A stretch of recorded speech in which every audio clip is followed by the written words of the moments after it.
హరే కృష్ణ అందరికీ స్వాగతం. ఈరోజు మనం శ్రీమద్ భాగవతం 10వ స్కందం 53వ అధ్యాయంలో 37వ శ్లోకం నుంచి చూద్దాం. సో మనము శ్రీకృష్ణ భగవానుడు విదర్భ నగరానికి రావడం అనేటువంటిది చూసాము. సో సో తను చెప్పిన విధంగా విదర్భకి వచ్చారు. అయితే అంతకు ముందే రుక్మిణీదేవి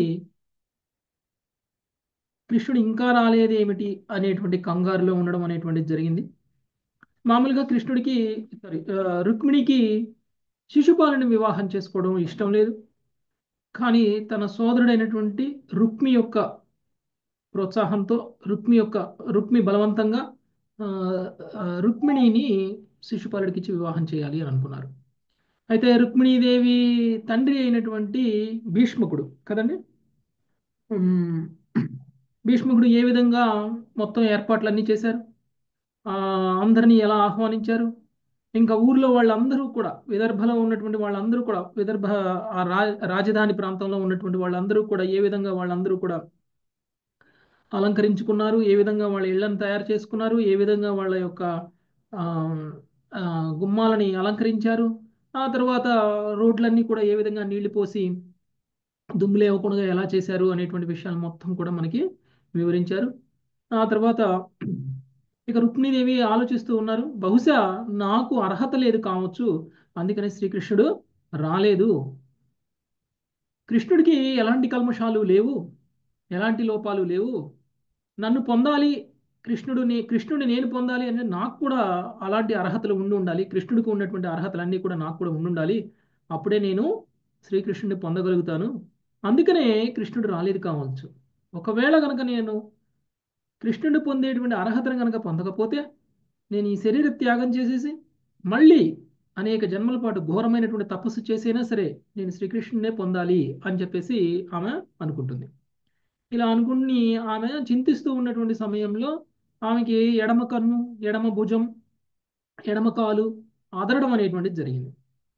స్త్రీలకి ఎడమ భాగం అదరడము అనేటువంటిది శుభ సూచకం. అందుకని కొంత హోప్ అనేటువంటిది రుక్మిణీదేవి కలగడం అనేటువంటిది జరిగింది. ఎప్పుడైతే ఇలా ఎడమ భాగం అదిరిందో అప్పుడు ఆ బ్రాహ్మణుడు అక్కడికి వచ్చేసాడు. యాక్చువల్గా బ్రాహ్మణుడు రాకముందు రుక్మిణీదేవి ఏమనుకుంది అని అంటే బహుశా కృష్ణుడు రిజెక్ట్ చేసి ఉంటారు, ఆ విషయాన్ని బ్రాహ్మణుడు నాతో చెప్పడానికి సంకోచిస్తూ ఉండి ఉండవచ్చు, అందుకనే బ్రాహ్మణుడు కూడా రాలేదు అని చెప్పేసి అనుకుంటూ ఉంది. ఇక ఎప్పుడైతే బ్రాహ్మణుడు వచ్చి చూశాడో, బ్రాహ్మణుడు వస్తూనే ఆయన బాడీ లాంగ్వేజ్ చూస్తేనే రుక్మిణికి అర్థమైపోయింది ఏదో శుభవార్త తీసుకుని వస్తున్నారు అని చెప్పేసి. ఎందుకు అంటే తను చాలా సంతోషంగా ధీమాగా నడుస్తూ ముఖం మీద నవ్వు కనిపిస్తూ ఉంది. కాబట్టి వస్తున్నటువంటి బ్రాహ్మణుడు శుభవార్తను తీసుకుని రాబోతున్నారు అని చెప్పేసి తెలుసుకున్నటువంటి రుక్మిణీదేవికి కూడా సంతోషం అనేటువంటిది కలిగింది. ఇక బ్రాహ్మణుడు చెప్పేశారు, ఆయన సంకల్పం తీసుకున్నారు, నిన్ను వివాహం చేసుకోవాలని, నిన్ను ఇక్కడి నుంచి తీసుకువెళ్ళాలి అని చెప్పేసి శ్రీకృష్ణుడు సంకల్పం చేసుకున్నారు. ఆ సంకల్పం ప్రకారంగా ఆయన ఆల్రెడీ వచ్చేసారు, విదర్భకి వచ్చేసారు అనేటువంటి విషయాన్ని చెప్పారు. సో అప్పుడు కొంచెం ఊరట పొందడం అనేటువంటిది జరిగింది.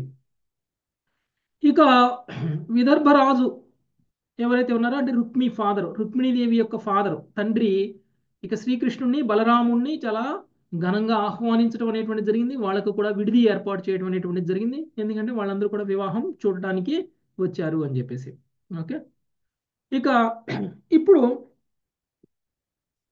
ఎప్పుడైతే శ్రీకృష్ణ భగవానుడు విదర్భకు వచ్చారు అనేటువంటి విషయం విదర్భలో ఉన్నటువంటి ప్రజలందరికీ తెలిసిపోయిందో, ప్రజలందరూ కూడా పరిగెత్తుకుంటూ వెళ్ళారు. వెళ్ళి శ్రీకృష్ణుడి యొక్క అందాన్ని వాళ్ళ కళ్ళతోటి ఆస్వాదిస్తూ ఉన్నారు. ఏ విధంగా అయితే అమృతాన్ని దోషుల్లో పట్టుకుని ఎలా అయితే స్వీకరిస్తారో ఆ విధంగా వాళ్ళ కళ్ళనే దోషుళ్ళగా చేసి భగవంతుడి యొక్క ఆ ముఖ అందం ఏదైతే ఉందో దాన్ని అమృతంగా వాళ్ళు స్వీకరిస్తున్నారు అనేటువంటి విషయాన్ని మనము చూసాం.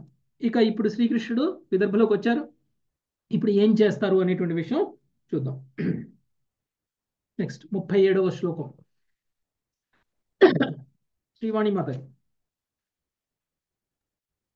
हरे कृष्ण प्रभु जी।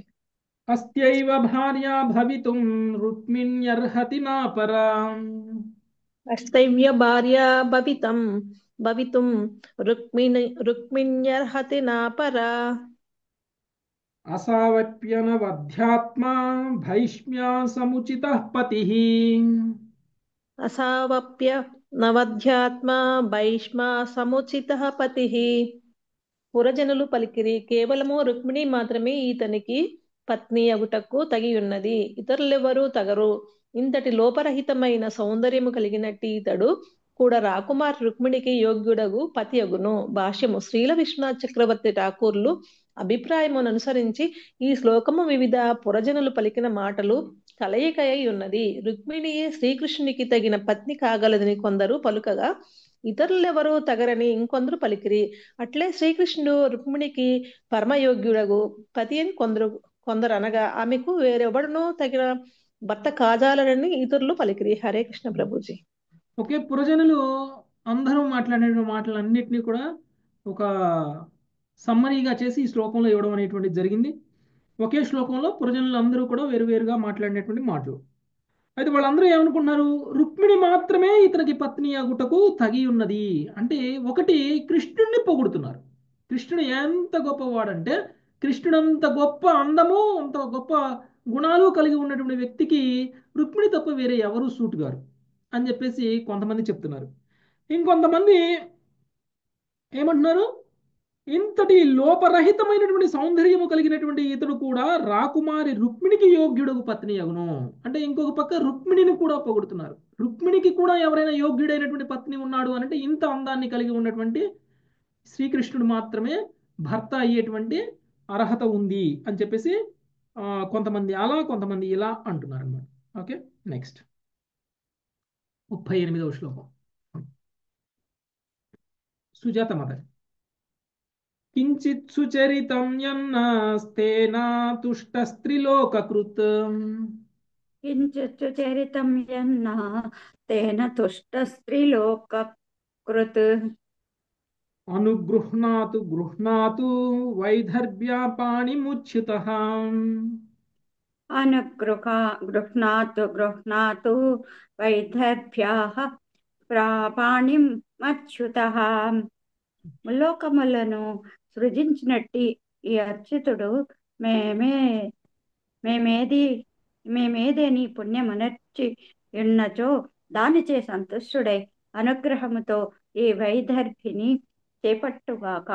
భాష్యము. విదర్భ పురవాసులు తమ పుణ్యరాశినంతటిని ప్రేమతో రాకుమారి రుక్మిణికి వసగిరి. ఆమె శ్రీకృష్ణుడినే వివాహం ఆడవలనని వారు అత్యంత ఆతురతతో వేచి ఉండిరి. హరే కృష్ణ.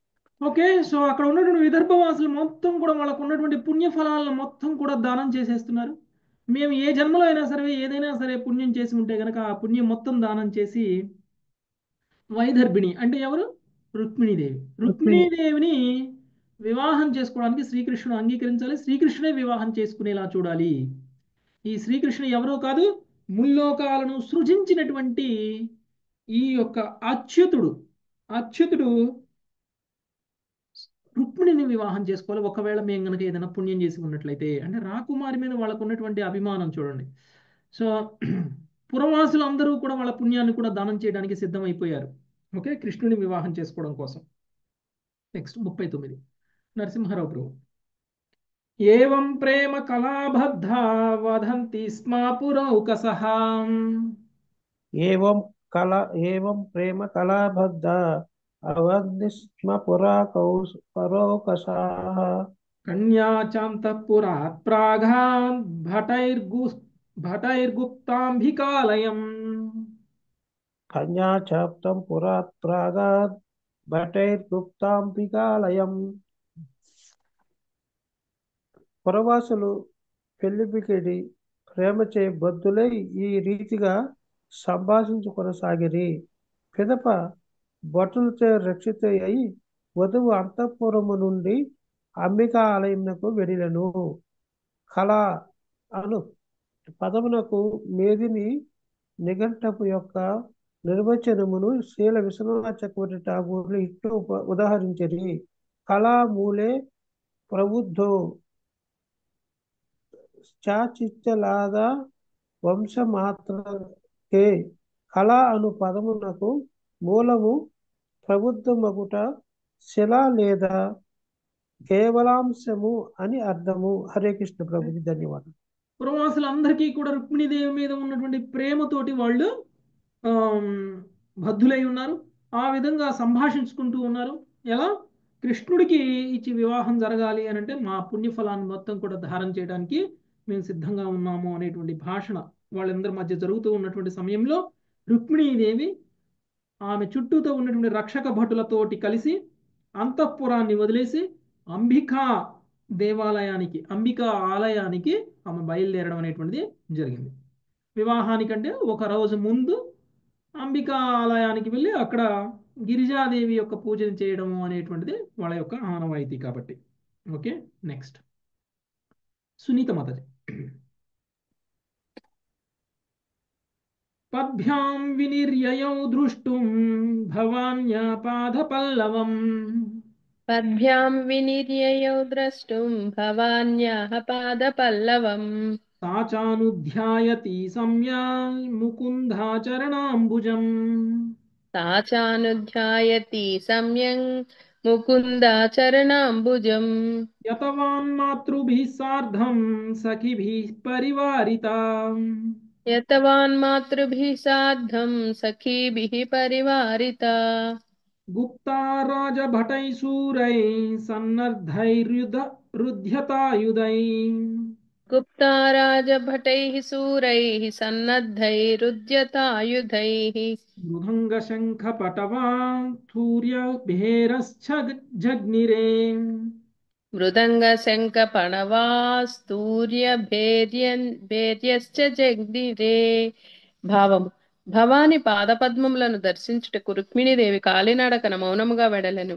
తల్లులతోనూ సఖీ జనముతోనూ కూడినదే ఆయుధములను ఎత్తిపట్టి సన్నద్ధులైనట్టి సూరులకు రాజభటులచే రక్షితయై ఆమె కేవలము శ్రీకృష్ణ పాదపద్మములందే తన మనస్సును సంలగ్నమనర్చెను. అప్పుడు మృదంగములు, శంఖములు, పణవానకములు, కొమ్ములు, ఇతర వాద్యములు మ్రోగుచుండెను. హరే కృష్ణ ప్రభుజీ. ధన్యవాదాలు ప్రభుజీ. ఆమె ఆమె యాక్చువల్గా భవానీదేవి అంటే ఎవరండి? గిరిజాదేవి, భవానీదేవి, అంబికాదేవి, ఏ పేర్లైనా సరే అది దుర్గాదేవి దుర్గాదేవి. యొక్క నామం. ఓకే, సో ఆమె దుర్గాదేవిని దర్శించుకోవడానికి వెళ్తున్నటువంటి సమయంలో మంగళ వాయిద్యాలతో వెళ్ళడం అనేటువంటిది జరిగింది. చుట్టూత రక్షక భటులు ఉన్నారు. ఏది ఎంత జరుగుతున్నా కానీ ఆమె కాన్సన్ట్రేషన్ మొత్తం కూడా శ్రీకృష్ణుని ఏ విధంగా పొందాలి, శ్రీకృష్ణుడి యొక్క పాద పద్మాల మీదనే ఆమె మనస్సు అనేటువంటిది కేంద్రీకృతమై ఉన్నదనమాట. సో ఆ విధంగా ఆమె అంబికా ఆలయానికి వెళ్ళడం అనేటువంటిది జరిగింది. నెక్స్ట్ సునీత హరిబాబు మాతాజీ.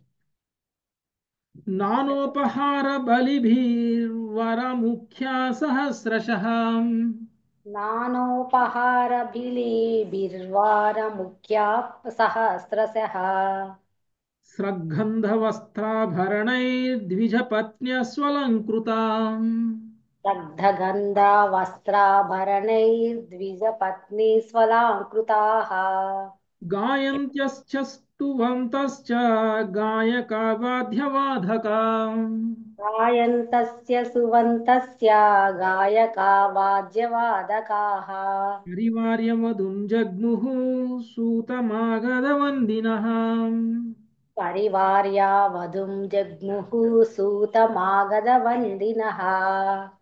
నానా విధములకు ఉపహారములను, కానుకలను తీసుకుని వేల కొలది ప్రముఖ వారంగనులు గానము చేయుచు, స్తోత్రములను పఠించుచు, మాల్య చందన వస్త్రాభరణములు కానుకలుగా పట్టుకుని అలంకృతమగు బ్రాహ్మణ పత్నులు వధువును అనుసరించిరి. గాయకులు, వాయిద్యకారులు, సూత మాగధ వంది జనులు కూడా వెంట నుండిరి.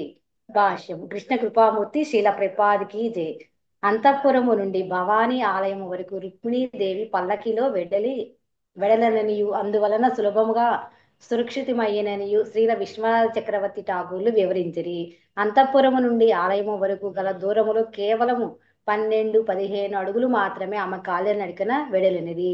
అప్పుడు అంగరక్షకులు బయటనే ఆలయము చుట్టూ నిలిచి ఉండిరి. హరే కృష్ణ ప్రభుజీ. ధన్యవాదాలు.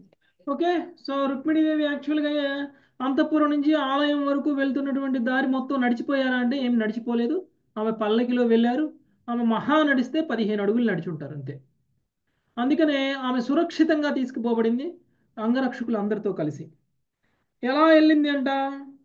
నానా విధములైన ఉపహారములను కానుకలను తీసుకుని వేల కొలది ప్రముఖ వారంగనులు గానము చేయుచు స్తోత్రములను పఠించుచు మూల్య చందన వస్త్రాభరణ కానుకలను పట్టుకున్నటువంటి సుఅలంకృతమగు బ్రాహ్మణ పత్రులు వధువును అనుసరించిరి.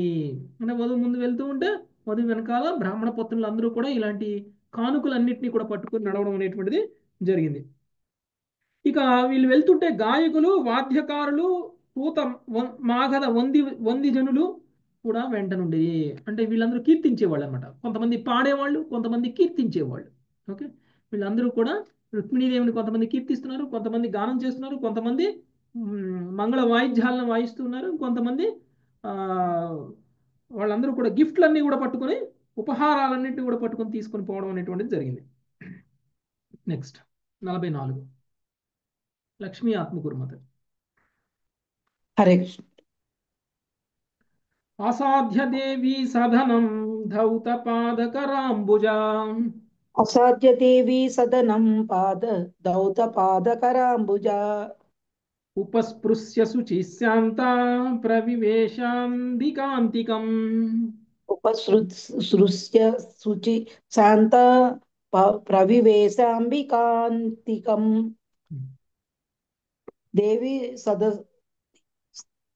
దేవి సదనం చేరినంతటా రుక్మిణి తొలుత తన పాద కరాంబుజములను కడుగుకొని ఆచమించెను. ఆ విధముగా శుచి అయి శాంతభావముతో ఆమె అంబికాదేవి సన్నిధికి వచ్చెను. హరే కృష్ణ. ఓకే, గుళ్ళోకి వెళ్ళడానికంటే ముందు కాళ్ళు కడుక్కొని మనం గుళ్ళోకి ఎలా వెళ్తాం, అలానే రుక్మిణీదేవి కూడా తన పాదాలని కడుక్కొని శుచి చేసుకొని ఆ తర్వాత శాంత భావంతో ఆమె అంబికాదేవి సన్నిధికి రావడం అనేటువంటిది జరిగింది. నెక్స్ట్ 45 హైమవతి మాతాజీ. తాం వై ప్రవశో బాలాం విధిజ్ఞా విప్రయోషితః. వై ప్రవశో బాలాం విధిజ్ఞా విప్రయోషితః. భవానీం వందయాం చక్రూర్ భవపత్నీం భవాన్వితాం. భవానీం వందయాం చక్రూర్ భవపత్నీం భవాన్వితాం. హరే కృష్ణ ప్రభు. ఆచార విధులలో నిష్ఠాతులకు వృద్ధ బ్రాహ్మణ పత్నులు భవసహిత యగు భవానీకి రుక్మిణిచే వందనములు కావింపజేసిరి. భాష్యము. రుక్మిణీదేవి సందర్శించిన అంబికాలయమునందు అధిష్టాత్రి దేవత అంబికాదేవి అనియు ఆమె పతియగు భవుడు ఆమెతో పాటుగా ప్రకటమై ఉండెననియు భవాన్విత్వాం అను పదము ఇతర సూచించబడునని ఆచార్యులు అభిప్రాయపడిరి. ఆ విధముగా శ్రీజనముచే ఆచార్య చక్కగా వర్ణింపబడినది. శ్రీకృష్ణుని వివాహమాడవలనని రుక్మిణీదేవి కోరికను బ్రాహ్మణ పత్నులు ఎరిగియుండురని విధిజ్ఞ అను పదములకు అర్థము చెప్పుకొనవచ్చును. కనుక నిజముగా ఆమె కోరిన దాన్ని ప్రార్థనకై ప్రార్థించుమని వారు తెలిపినట్లు వందయాం చక్రు అను పదము సూచించునని శ్రీల విశ్వనాథ చక్రవర్తి ఠాకూర్లు వ్యాఖ్యానించింది. ఈ ప్రకారము భవానీ వలె రుక్మిణీదేవి తన నిత్య ప్రభువుతో జతకూడగలదు. హరే కృష్ణ ప్రభు. ధన్యవాదాలు. ఓకే, భవానీ భవుడు అంటే అక్కడ కేవలం దుర్గాదేవి యొక్క ఆలయం మాత్రమే కాదు, శివుడితో కలిసి ఉన్నటువంటి దుర్గాదేవి యొక్క ఆలయం అనేటువంటిది ఉందన్నమాట. సో అక్కడికి వెళ్ళగానే రుక్మిణీదేవి వందనాలు చేయడం అనేటువంటిది జరిగింది భవానీదేవికి. ఆ తర్వాత అక్కడ వాళ్ళు చేస్తున్నటువంటి ప్రార్థనలు కూడా మనకి ఎలా అర్థమవుతుంది అని అంటే, శ్రీకృష్ణుడితో వివాహం చేసుకోవాలి అనేటువంటి కోరికను కలిగి ఉన్నటువంటి రుక్మిణి యొక్క కోరికని నెరవేరాలి అనేటువంటిది అక్కడికి వచ్చినటువంటి బ్రాహ్మణ పత్నులు ఎవరైతే ఉన్నారో వాళ్ళందరూ కూడా కోరుకుంటున్నారు. తర్వాత యాక్చువల్గా భవానీని పూజించేటువంటి దానికి ముఖ్య ఉద్దేశం కూడా రుక్మిణీదేవికి శ్రీకృష్ణుడు పొందాలి అనేటువంటి ఉద్దేశంతోనే ఆమె భవానీని పూజిస్తుంది. నెక్స్ట్ 46 మంజులత మాతాజీ. హరే కృష్ణ ప్రభు. నమస్యే త్వాంబికే భీక్ష్ణం స్వసంతానయుతాం శివాం. నమస్యే త్వాంబికే భీక్ష్ణం స్వసంతానయుతాం శివాం. భూయాత్ పతిర్మే భగవాన్ కృష్ణస్తాధనుమోదతాం. భూయాత్ పతిర్మే భగవాన్ కృష్ణస్తదనుమోదతాం. రాకుమారి రుక్మిణి పలికెను, ఓ శివపత్ని అంబిక, నీ సంతానముతో పాటుగా నీకు పదే పదే నమస్కరించుచున్నాను. శ్రీకృష్ణుడు నాకు పతియగుగాక, ఇది నీవు అనుగ్రహింపుము. హరే కృష్ణ ప్రభుజీ. శివపత్ని అంబిక నీ సంతానంతో పాటుగా నీకు పదే పదే నమస్కరించుచున్నాను. శ్రీకృష్ణుడు నాకు పతియగుగాక. ఇది నీవు అనుగ్రహింపుము. సో నీ అనుగ్రహంతో నేను శ్రీకృష్ణుని పతిగా పొందాలి అని నిన్ను నీ సంతానాన్ని అందరినీ కూడా నేను పదే పదే నమస్కరిస్తున్నాను అని చెప్తున్నారు. Okay, next. నీ సంతానంతో పాటుగా అంటే ఇంకా ఎవరు? మిగిలినటువంటి బ్రాహ్మణ పత్నులు అని అర్థం అక్కడ, అంతే కదండి. మిగిలినటువంటి బ్రాహ్మణ పత్నులు కూడా అక్కడ ప్రేయర్ చేస్తున్నారు. వాళ్ళతో పాటు నేను కూడా ప్రేయర్ చేస్తున్నాను, శ్రీకృష్ణుని నాకు భర్తగా ఇవ్వాలి అని అనుగ్రహాన్ని చూపమని కోరుకుంటుంది. నెక్స్ట్ 47, 48 నాగలక్ష్మి మాతాజీ. హరే కృష్ణ ప్రభుజీ. అద్భిర్గంధాక్షతైర్ధూపైర్వాసస్రజ్మాల్యభూషణై అద్యుద్గాంధాక్షతైర్ధూపైర్వాస స్వ్రజాల్మయభూషణై నానోపహార బలిభిః ప్రదీపావలిభిః పృథక్ నానోపహార బలిభిః ప్రదీపావలిభిః వృదక్ విప్రస్త్రియః పదిమతిస్తథాస్తై సమపూజయత్ విప్రస్త్రియః పతిమతిస్తదా తై సమపూజయేత్ లవణాపూపతాంబూలా కంఠసూత్రఫలేక్షుభిః లవణాపూపతాంబూల కంఠసూత్రఫలేక్షుభి రుక్మిణి జలము గంధము అక్షతలు ధూపము వస్త్రములు పూమాలలు రత్నహారములు ఆభరణములు నానా విధములకు ఉపహారములు కానుకలు దీపావళులు మున్నగు వానితో దేవిని అర్చించెను. ముత్తైదువులకు బ్రాహ్మణ వనితలు అదే సమయంన వీటన్నిటితోనూ లవణ భక్షణములు ఆపూపములు తాంబూలము యజ్ఞస్తోత్రములు ఫలములు చెరకు రసము మొదలగునవి సమర్పించుటతోనూ వేరుగా దేవిని అర్చించిరి. హరే కృష్ణ ప్రభు. ఓకే, జలము గంధము అక్షతలు ధూపము వస్త్రములు పూమాలలు రత్నహారములు ఆభరణములు నానా విధములైన ఉపహారములు కానుకలు దీపావళులు మున్నగు వారితో దేవిని అర్చించను. ఇవన్నీ కూడా ఇంతకుముందు మనం చెప్పుకున్నాం కదా, ఉపహారాలు తీసుకుని వెళ్తున్నారు అని. ఇవన్నీ కూడా భవానీదేవికి కానుకగా ఇవ్వడం కోసం తీసుకుని వెళ్తున్నారు. ముత్తైదువులైనటువంటి బ్రాహ్మణ వనితలు అదే సమయంలో వీటన్నింటితోనూ లవణ భక్షణములు అపూపములు తాంబూలములు యజ్ఞసూత్రములు ఫలము చెరుకు రసము మున్నగునవి సమర్పించుటతోనూ వేరుగా దేవుని అర్చించిరి. అంటే ఈమె అర్చించింది, ఈమెతో పాటు వచ్చినటువంటి ముత్తైదువులైనటువంటి బ్రాహ్మణ పత్నులు కూడా వేరువేరుగా అర్చించడం అనేటువంటిది జరిగింది. నెక్స్ట్ 49 ఇందుమతి మాతాజీ. తస్తైత్రియస్తా ప్రదుదుః తస్త్రైస్త్రియస్తా ప్రదుదుః శేషాం యుయుఝురాశిషః తస్త్రైస్త్రియస్తా ప్రదదుః శేషాం యుజురాశిషః తాభ్యో దేవై నమశ్చక్రే శేషాంచ జగృహే వధూ తాభ్యో దేవ్యై నమశ్చక్రే శేషాం చ జగృహే వధుః. పిదప వనితలు వధువుకు ప్రసాదమును వసగి ఆమెను ఆశీర్వదించిరి. అప్పుడు ఆమె వారికి దేవికి నమస్కరించి ప్రసాదమును స్వీకరించెను. హరే కృష్ణ ప్రభు. ఓకే, అక్కడ ఉన్నటువంటి వాళ్ళందరూ కూడా వధువుకు ప్రసాదమును వసగి ఆమెను ఆశీర్వదించి ఆ తర్వాత దేవికి నమస్కరించి వాళ్ళు కూడా ప్రసాదం తీసుకోవడం అనేటువంటిది జరిగింది. నెక్స్ట్ 50వ శ్లోకం శేషరత్నం మాతాజీ. మునివ్రతమద త్యక్త్వా నిశ్చక్రామాంభికా గృహాత్ మునివ్రతమదత్వక్త్వా నిశ్చక్రామాంబికా గృహత్ గృహ్య పాణినా భృత్యం రత్నముద్రోపశోభినా అగృహ్య పాణినాం భృత్యం రత్నముద్రోపశోభినా. అనంతరము ఆ రాకుమారి మౌనవ్రతమును విడిచి రత్నాంగులీయక సుశోభితముకు తన కరముతో చెలికెత్త చేతిని పట్టుకుని అంబికాలయము నుండి బయటకు వచ్చింది. హరే కృష్ణ. ఓకే, సో ఎప్పుడైతే లోపల పూజ అయిపోయింది, ప్రసాదాన్ని స్వీకరించడం అయిపోయింది, ఇక చెలికత్తెలతో కలిసి అంబికా ఆలయం నుంచి రుక్మిణీదేవి బయటికి వచ్చింది. బయటికి వచ్చేటప్పుడు ఆ రాకుమారి మౌనవ్రతమును విడిచి రత్నాంగుళూయిక శోభితమగు తన కరములతో చెలికత్తె చేతిని పట్టుకొని అంబికా ఆలయం నుంచి బయటికి రావడం అనేటువంటి జరిగింది. ఓకే, అంటే చెలికత్తెల చేతులు పట్టుకొని బయటకు వచ్చింది అనమాట. నెక్స్ట్ 51 శ్రీదేవి మాతాజీ. హరే కృష్ణ ప్రభుజీ.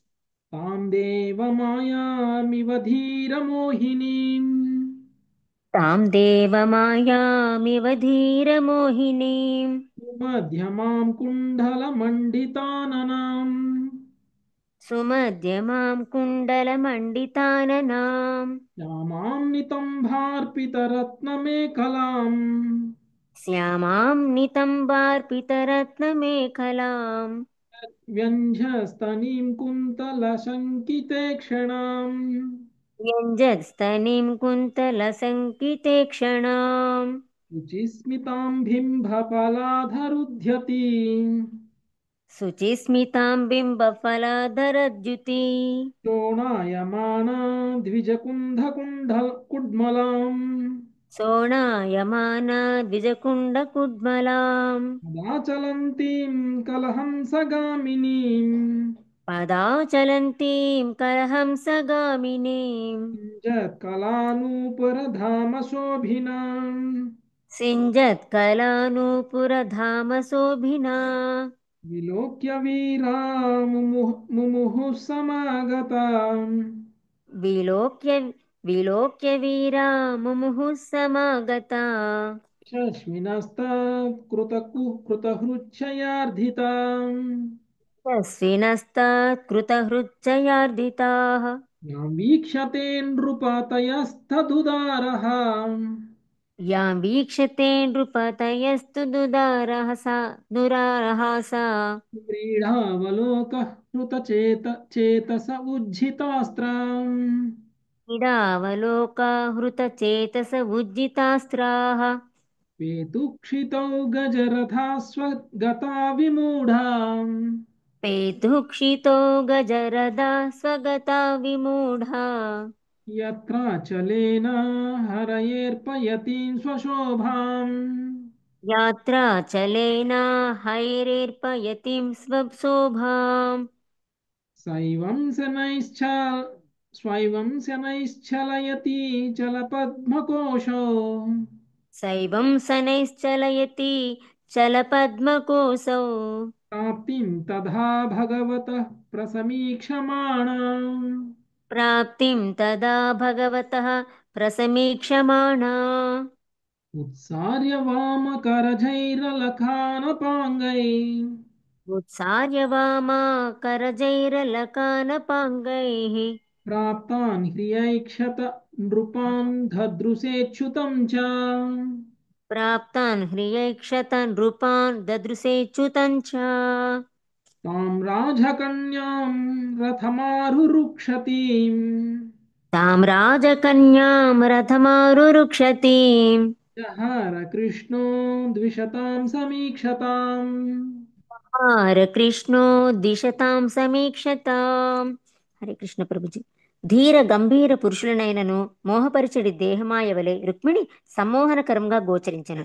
ఆ విధంగా రాజులందరూ ఆమె సుకుమార సౌందర్యమును, చక్కని నడుమును, కుండలమండితమగు సుందర వదనమును గాంచిరి. ఆమె నితంబములు రత్న ఖచిత మేకలముతో అలంకృతమై ఉండెను. ఆమె స్తనములు ఉన్నతములుగా నుండెను. వేలాడుచున్నట్టి ముంగురుల వలన ఆమె నేత్రములు చంచలములుగా గోచరించుచుండెను. ఆమె తీయగా సవ్వగా మల్లెమొగ్గల వంటి దంతములు ఆమె బింబారున అదరకాంతిని ప్రతిబింబించెను. కలహంస గమనముతో చనుచుండగా గల్లుమని మ్రోగిడి కాళేందుల కాంతిచే ఆమె పాదములు శోభిల్లెను. అచట సమకూడిన వీరులందరూ ఆమెను గాంచి పూర్తిగా మోహితులైరి. వారి హృదయము పీడితమయ్యెను. నిజమునకు ఆ రాజులు ఆమె దరహాసమును, లజ్జాపూర్ణ వీక్షణమును గాంచినంతటా మ్రాన్పడిన వారై తమ ఆయుధములను విడిచి గజరథ అశ్వముల నుంచి మూర్ఛితులై నేలపై పడిరి. యాత్ర నెపమున రుక్మిణి తన సౌందర్యమును కేవలము శ్రీకృష్ణునికే ప్రదర్శించినది. అతని రాకకే ప్రతీక్షించుచు ఆమె కమల కోసముల వంటి చరణములతో ముందుకు నడవసాగినది. ఎడమ చేతితో ముంగురులను తొలగించుకొనుచు సిగ్గుతో ఆమె ఎదుట నిలిచి ఉన్న రాజులను కనుకొలనకు నుండి గాంచుచు ఆ క్షణమున శ్రీకృష్ణుని చూచెను. అప్పుడు ఆ దేవదేవుడు రథమును అధిరోహించుటకు ఆతురపడి రాజకన్యను శత్రులందరూ వీక్షించుచుండగా అపహరించెను. భాగం చదవమంటారు వచ్చి. రుక్మిణీదేవి తన ప్రేతముడగు శ్రీకృష్ణు దర్శించుటకు పరమ ఆతృతతో ఉన్నందున ముంగురులు తన చూపును అడ్డగించునేమో అను చింతకు గురి అయినట్లుగా స్త్రీల జీవగోస్వామి పలికిరి. అభక్తులు అనగా దానవులు భగవద్ ఐశ్వర్యమును గాంచినప్పుడు మోహితులై అది ఆమె ఇంద్రియ భోగము కొరకే ఉన్నదన తలుతురు. కానీ శ్రీకృష్ణుని ఆంతరంగిక శక్తి విస్తారమగు రుక్మిణి ఆ దేవదేవుని కొరకే ఉద్దేశింపబడి ఉన్నది. శ్యామ అని తెలియబడు వనితను వర్ణించుటకు స్త్రీల విశ్వనాథ చక్రవర్తి ఠాకులు ఈ క్రింది శ్లోకమును ఉదహరించిరి. శీతకాలేచ వేదుష్ణో ఉష్ణకాలేతు శీతలా స్తనో సుకటినో యస్యాహ సా శ్యామ పరికీర్తిత. సుదృఢములగు స్తనములను కలిగినది, శీతాకాలమునందు వెచ్చదనమును వేసవియందు చల్లదనమును కలిగించున్నది అగు వనిత శ్యామ అనబడును. రుక్మిణి యొక్క సుందరమగు రూపము భగవంతుని యొక్క ఆంతరిక శక్తి ప్రకటము కనుక అభక్తులు ఆమెను గాంచగలరని శ్రీల విశ్వనాథ చక్రవర్తి ఠాకూర్లు పలికిరి. ఆ విధంగా విదర్భ యందు సమాగతులైన రాజులు భగవన్మాయను అనగా రుక్మిణి యొక్క విస్తారము గాంచి కామంచే కలత చెందిరి. అనగా భగవానుని నిత్య దేవేరి పట్ల ఎవడును కామాతురుడు కాజారుడు. ఏలయనగా మనస్సు కామముచే కలుషితము అయినంతనే మాయాతెర ఆధ్యాత్మిక జగత్తు దానిలో నివసించే వారి యొక్క మూల సౌందర్యం నుంచి మనుజుని దూరం చేయును. అల్పులకు పురుషులతో చూపు కలుప గోరనందున కనుకొలకుల నుండి రాజులకు వీక్షించుచుండగా Rukmini సిగ్గుపడెను. Thank you Prabhuji. Hare Krishna. Okay, Rukmini Devi యొక్క అందం ఎలా ఉంది అనేటువంటి విషయాన్ని ఇక్కడ వర్ణించారు. రుక్మిణీదేవి యాక్చువల్గా ఆమె ఆ అందంతో బయటికి ఎందుకు వచ్చారు అని అంటే తన అందాన్ని కృష్ణుడికి చూపించడానికి వచ్చారు. కానీ అక్కడ ఉన్నటువంటి రాజులందరూ కూడా ఆమె అందాన్ని చూడడం అనేటువంటిది జరిగింది.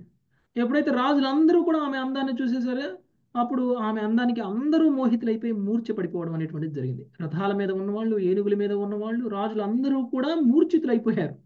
అంతటి అందాన్ని ఆమె కలిగి ఉంది. ఎప్పుడైతే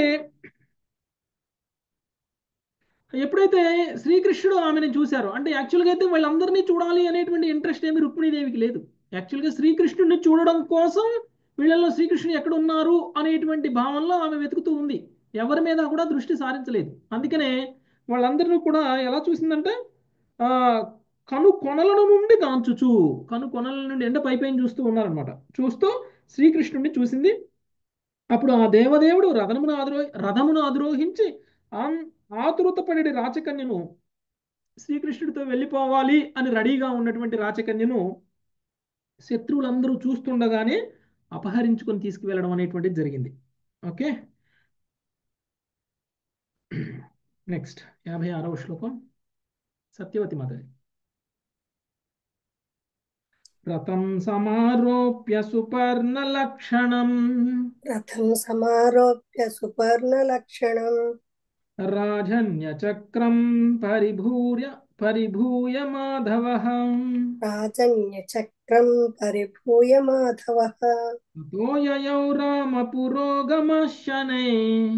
తతో యయౌ రామపురోగమశనై శృగాలమధ్యాదివభాగహృద్ధరీ.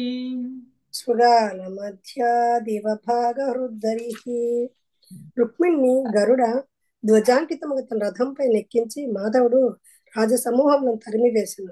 బలరాముడు ముందు నడవగా అతడు నక్కల నడుమనుడు తమ భాగమును హరించిన సింహం వలె నెమ్మదిగా వెడలెను. ఓకే, సింహము తన భాగాన్ని తాను చాలా నక్కల మధ్యలో ఉన్నటువంటి దాన్ని కూడా తీసుకుని ఏ విధంగా అయితే వెళ్తుందో ఆ విధంగా రుక్మిణి అపహరించి గరుడ ధ్వజాంకితమైనటువంటి తన రథంపై ఎక్కించుకొని మాధవుడు రాజసమూహములను తరిమివేసెను. బలరాముడు ముందునవుగా అతడు బలరాముడు వెనకాలన్నమాట నెమ్మదిగా వెళ్ళడం అనేటువంటిది జరిగింది. ఓకే, నెక్స్ట్ 57వ శ్లోకం. ప్రమీలమాతది. తమ్మానిన స్వాభిభవం సక్షయం. హరే కృష్ణ ప్రభుజీ. 57వ శ్లోకం. తమ్మానిన స్వాభిభవం యశక్షయం. తమ్మానిన స్వాభిభవం యశక్షయం. పరే జరాసంధ ముఖానసేహిరే. హరే జరాసంధముఖానసేహిరే అహో దిగస్మాన్ యశ ఆతధన్వనాం అహో దిగస్మాన్ యశ ఆర్తధన్మనాం గోపైర్హృతం కేశరిణాం మృగైరివ. గోపైర్వృతం కేసరిణాం మృగైరివ. జరాసంధాది శత్రురాజులు అట్టి అవమానకరమగు పరాజయమును సహింపజాలని వారి ఇట్లు పలికి, ఆహా మనకు ధిక్కారమగుగాక. మనము బలశాలురగు ధనుర్ధారులమైనను సామాన్యులను గోపాలులు మన యశస్సును హరించి, ఇది సింహముల యశస్సును అల్పమృగములు హరించుటవంటిదే యగును. భాష్యము. దానవుల వికృతమగు బుద్ధి విషయములను వారు సత్య వ్యతిరేక ధోరణిలో గాంచినట్లుగా చేయనని అధ్యాయములోని ఈ చివరి 2 శ్లోకముల వలన స్పష్టమగుచున్నది. నక్కల మధ్య నుండి సింహము తన భాగమును గొనిపోయేడి చందమున శ్రీకృష్ణుడు రుక్మిణిని అపహరించినని స్పష్టంగా తెలుపబడినది.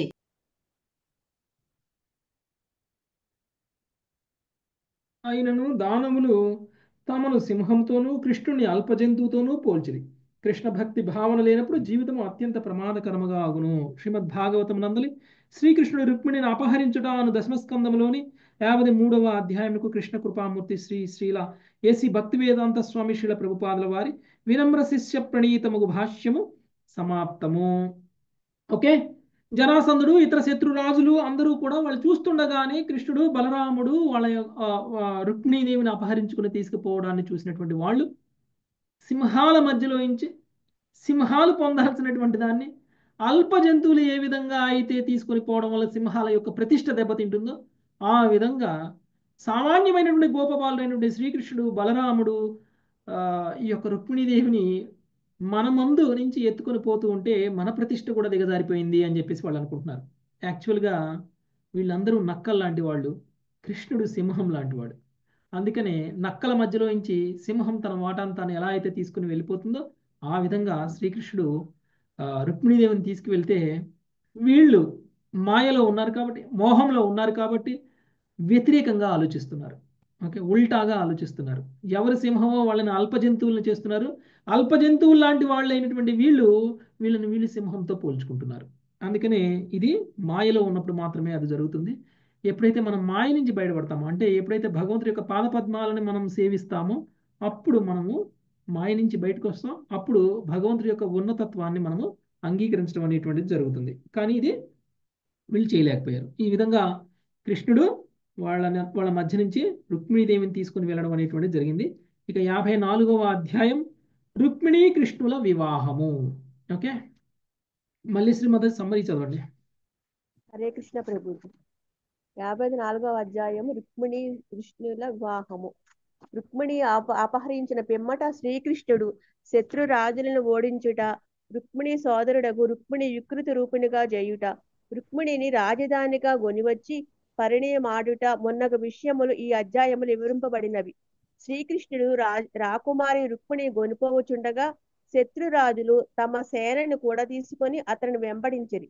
బలదేవుడు యాదవ సేనాపతులు వారిని ఎదుర్కొని ముందుకు పోకుండా నిరోధించిరి. అప్పుడు శత్రుసేనలు శ్రీకృష్ణుని సేన అయిన బాణవర్షమును కురిపించిరి. అతని సేన ఇంతటి ప్రచండ ఆక్రమణకు గురి అగుటన గాంచిన రుక్మిణి భీతి చెందినదే శ్రీకృష్ణుని గాంచెను. కాని ఆ దేవదేవుడు నవ్వుచూ తన సేన త్వరలోనే శత్రువులు నశింపచేయును కనుక భయపడవలసినది ఏదియూను లేదని ఆమెతో పలికెను. పిదప బలరామాది వీరులు నారాచ బాణములతో శత్రువు నశింపచేయుట మొదలడిరి. జరాసంధాది శత్రు రాజులు తమ సైన్యము యాదవుల చేతిలో నశించుట వెనుదిరిగిరి. జరాసంధుని శిశుపాలుడు ఇట్లు ఓదార్చెను. సుఖ దుఃఖములు ఎన్నడూను శాశ్వతములు కావు, అవి భగవంతుని అధీనములో ఉన్నవి. శ్రీకృష్ణుడు 17 మార్లు నన్ను ఓడించెను, కానీ చివరికి నేను అతనిపై గెలుపుని సాధించి తిని. ఈ విధముగా జయాపజయములు దైవాధీనము కాలాధీనము అగుట గాంచి శోకమునకు గాని ఆనందమునకు గాని లోను కాకుండుటగా నేను నేర్చి తిని. కాలము ఇప్పుడు యాదవులకు అనుకూలముగా నున్నది కనుక కేవలము అల్పసేవనతోనే వారు నిన్ను ఓడించిరి. కానీ భవిష్యత్తులో కాలము నిన్ను అనుకూలమైనప్పుడు నీవు తప్పక వారిని జయింపగలవు. శిశుపాలుడు ఈ రీతిగా ఓదార్చబడిన వాడే అనుచరులతో గూడి తన రాజ్యమునకు పోయినది. రుక్మిణి సోదరుడు కృష్ణ ద్వేషియగు రుక్మి తన సోదరుని శ్రీకృష్ణుడు అపహరించుట పట్ల మిగుల క్రుద్ధుడయ్యను. శ్రీకృష్ణుని సంహరించి కృష్ణు రుక్మిణిని కాపాడినంత వరకు కుండిన పురమునకు తిరిగి రానని రాజులందరి ఎదుట ప్రతిజ్ఞ బూనిన పిదప అతడు ఆ దేవదేవుని ఎదుర్కొనుటకు సేనతో బయలుదేరును. శ్రీకృష్ణుని మహత్యము నెరగని వాడే అతడు ధైర్యంతో ఒంటరిగా రథములో ఆ దేవదేవుని ఎదుర్కొని బాణములను గుప్పించుచు రుక్మిణిని విడిచిపెట్టమని పలకసాగెను. అప్పుడు శ్రీకృష్ణుడు వాని ఆయుధములను ఖండించి తన ఖడ్గమునెత్తి అతనిని చంపబోయెను. అప్పుడు రుక్మిణి అడ్డు తగిలినదే తన సోదరుని ప్రాణములతో విడిచిపెట్టమని ప్రార్థించెను. కృష్ణుడు రుక్మిణిని వదిలివేసినను తన ఖడ్గముతో వాని తలను అచట గొరిగి వికృత రూపిణిగా చేసెను. అంతలోనే బలదేవుడు ఎదుసేనలో రంగ ప్రవేశము గావించెను. బంధువును ఈ రీతిగా వికృత రూపిణి చేయుట అతనిని వధించుటతో సమానము కనుక ఇతనిని చంపక విడిచిపెట్టుము అని అతడు కృష్ణునితో నెమ్మదిగా పలికెను. ప్రతి ఒక్కడు తన సుఖ దుఃఖములకు తానే బాధ్యుడు కనుక రుక్మి యొక్క దుర్దశ అతని పూర్వ కర్మ ఫలమే అని బలదేవుడు రుక్మిణితో పలికెను. జీవన యొక్క దివ్య స్థితిని గురించి సుఖదుఖ అభాసము ఏ విధముగా అజ్ఞాన ఫలమై ఉన్నదనేది విషయమును గురించి ఆమెకు అతడు మరింత బోధించెను. అంతట బలరాముని ఉపదేశము గొని రుక్మిణి తన శోకమును విడిచెను. ఇక రుక్మి తన బలమును యథేచ్ఛను కోల్పిన వాడై పూర్తిగా భంగపడిను. కృష్ణుని జయింపనేదే ఇంటికి రానని ప్రతిజ్ఞ చేసి ఉన్న కారణమున అతడు అచటనే ఒక నగరము నిర్మించుకొని అనగగని క్రోధ భావముతో అతడే వసింపసాగెను. శ్రీకృష్ణుడు రుక్మిణిని ద్వారకు కొనిపోయి వివాహమాడిను. తమ ప్రభువు రుక్మిణిని అపహరించిన విధముగా నగరమంతట ప్రచారము చేయుచు పురజనులు ఘనముగా ఉత్సవమును జరుపుకొనిది. శ్రీకృష్ణుడు రుక్మిణితో జతకూడుటను గాంచిన ద్వారకాపురి వాసులు అందరూ మిగులు ఆనందించారు. హరే కృష్ణ ప్రభు. సో ఈ అధ్యాయంలో ఏ విధంగా శ్రీకృష్ణ భగవానుడు మిగిలినటువంటి వాళ్ళందరినీ కూడా ఓడించి రుక్మికి ఎలాంటి భంగం చేశారు అనేటువంటి విషయాన్ని కూడా చెప్పారు. యాక్చువల్గా ఇందులో ఒక ముఖ్యమైనటువంటి విషయం ఏమిటి అని అంటే, ఎప్పుడైతే రుక్మిణీదేవి కొంచెం భయపడుతుంది, ఇంతమంది సైన్యం ఉన్నారు, ఇంతమంది శత్రురాజులు ఉన్నారు, వీళ్ళందరూ వెంబడిస్తున్నారు, కృష్ణుడు ఏ విధంగా వీళ్ళందరినీ ఎదుర్కొంటాడు అనేటువంటి భయాన్ని ప్రదర్శించినప్పుడు కృష్ణుడు అంతడు ఒక మాట అన్నారు, ఏం పర్వాలేదు, నీకేం భయం లేదు, నీ సైన్యం వాళ్ళని ఎదుర్కొంటుంది అని చెప్పారు అనమాట. నీ సైన్యం అని ఎందుకు చెప్పారు? ఇప్పుడు కృష్ణుడు రుక్మిణి తన సొత్తు కాబట్టి అప్పటికే రుక్మిణీదేవిని అంగీకరించేశారనమాట. నీ అనేటువంటిది ఇంకేం లేదు, తేడా వాళ్ళిద్దరి మధ్యలో. కృష్ణుడిది ఏదైతే అది రుక్మిణీదేవిది కూడా. అందుకనే మన సైన్యము అని కూడా అనలేదు, నీ సైన్యము అన్నారు. అక్కడే రుక్మిణీదేవి కృష్ణుడు అంగీకరించేశారు అనేటువంటి విషయాన్ని అర్థం చేసుకుంది. ఒకటి, రుక్మిణీదేవిని అపహరించడానికి రుక్మిణీదేవికి ఆ వివాహం చేసుకోవడం ఇష్టం లేదు కాబట్టి అపహరించారు అని నేను అనుకోవచ్చు. కృష్ణుడికి ఇష్టమై అపహరించడం కాదు, రుక్మిణికి శిశుపాలుడితో వివాహం చేసుకోవడం ఇష్టం లేదు కాబట్టి అపహరించారని అనుకోవచ్చు. అలాంటి అపోహలన్నీ తొలగిపోవాలి అని చెప్పేసి కృష్ణుడు నీ సైన్యం నీ శత్రువుల యొక్క సైన్యాన్ని చాలా ఈజీగా ఎదుర్కొంటుంది, వాళ్ళందరినీ పరాభవానికి గురి చేస్తుంది అని అన్నారు. ఇక శిశుపాలుడు కానీ జరాసంధుడు కానీ వీళ్ళందరికీ అర్థమైపోయింది, ప్రస్తుతం యాదవులకి అనుకూలమైనటువంటి సమయం, అందుకనే వాళ్ళు గెలుస్తున్నారు, చాలాసార్లు నన్ను ఓడించారు, అలానే నేను ఒకసారి ఓడించాను. ఎప్పుడు ఓడించాడు జరాసంధుడు కృష్ణుడిని గుర్తుందా? ఓడించలేదు ప్రభు, ఓడించాడు. ఆయన ప్రవర్షణ పర్వతం ఎక్కుతాడు కదా, అప్పుడు చూసి కృష్ణుడు పారిపోయాడు, అదే ఆయన విజయం అనుకుంటాడు. జరాసంధుడు విజయం అనుకుంటాడు. జరాసంధుడు విజయం అనుకున్నాడు, మొత్తం కాల్ చేశాను, నేను గెలిచేశాను అనుకుని అనమాట. అదే ఆయన గొప్ప కృష్ణుడు. సో గెలుపు ఓటములు అనేటువంటివి సహజం, ఒకసారి వాళ్ళు గెలుస్తారు, ఒకసారి మనం గెలుస్తాం. 17 సార్లు ఆయన ఓడించినా కానీ నేను ధైర్యాన్ని కోల్పోలేదు, 18వ నేను గెలిచా అన్నారు. అది విజయం అనుకుంటున్నాడు, అది విజయం అనుకుంటున్నాడు అనమాట జరాసంధుడు. అలానే శిశుపాలుడు, నువ్వు కూడా ఇప్పుడు ఓడిపోయావు, తర్వాత నువ్వు గెలుస్తావు, సమయం కోసం ఎదురు చూడు, ఇప్పుడు వదిలేసేయి, ఇప్పుడు కృష్ణుడి సమయం, కృష్ణుడు గెలిచాడు అని చెప్పేసి చెప్తున్నారు. కానీ రుక్మికి మాత్రం ఇదంతా పట్టలేదు, అవమానంగా ఉంది. తన సోదరుని తీసుకువెళ్ళాడు అని చెప్పేసి వెనకాలనే పరిగెత్తి ఆయన కృష్ణుడికి బాణాలు వేస్తూ ఉంటే ఆ బాణాలన్నింటికి ఖండించినటువంటి ఆయన ఒక ఖడ్గం తీసుకొని కట్ చేయకపోతే వెంటనే రుక్మిణీదేవి ఆయన ఆపటం, ఇక కృష్ణుడు ఆ ఎత్తినటువంటి కత్తితోటి ఆయనకి శుభ్రంగా గుండు చేసేసి వదిలేశారు. ఓకే, బలరాముడు కూడా ఇక బంధువులందరిలో ఈయన అవమానంతో చనిపోయిన వాడితో సమానం, ఎందుకంటే శత్రురాజుతోటి గుండు కొట్టించబడడం అంటే అది రాజుకి మరణంతో అని చెప్పేసి అని అక్కడ వదిలేసి వాళ్ళు వెళ్ళిపోవడం అనేటువంటి జరిగింది. కానీ రుక్మి మాత్రం తిరిగి తన రాజ్యానికి వెళ్ళకూడదు రుక్మిణి లేకుండగా అని నిర్ణయించుకున్నటువంటి అతను అక్కడే ఒక నగరాన్ని నిర్మించుకొని అక్కడే ఒక ఇల్లు నిర్మించుకొని అక్కడే ఉండడం అనేటువంటిది జరిగింది. ఇక రుక్మిణీదేవి ద్వారకకి వెళ్ళిపోవడం, అక్కడ ప్రజలందరూ కూడా చాలా సంతోషంతో వాళ్ళకి ఆహ్వానించడం, వాళ్ళకి వివాహం చేయడం అనేటువంటిది జరిగింది. ఇదంతా కూడా మనకి ఈ అధ్యాయంలో డీటెయిల్డ్గా వర్ణన అనేటువంటిది వస్తుంది. మనం రేపటి నుంచి చదువుదాం 1వ శ్లోకం నుంచి. Okay, thank you very much. వాంఛాకల్పతరుభ్యశ్చ కృపా సింధుభ్యేవ నమో నమః. హరే కృష్ణ హరే కృష్ణ కృష్ణ హరే హరే హరే రామ హరే రామ రామ రామ హరే ప్రభుజీ. హరే కృష్ణ. Thank you Prabhuji. హరే కృష్ణ.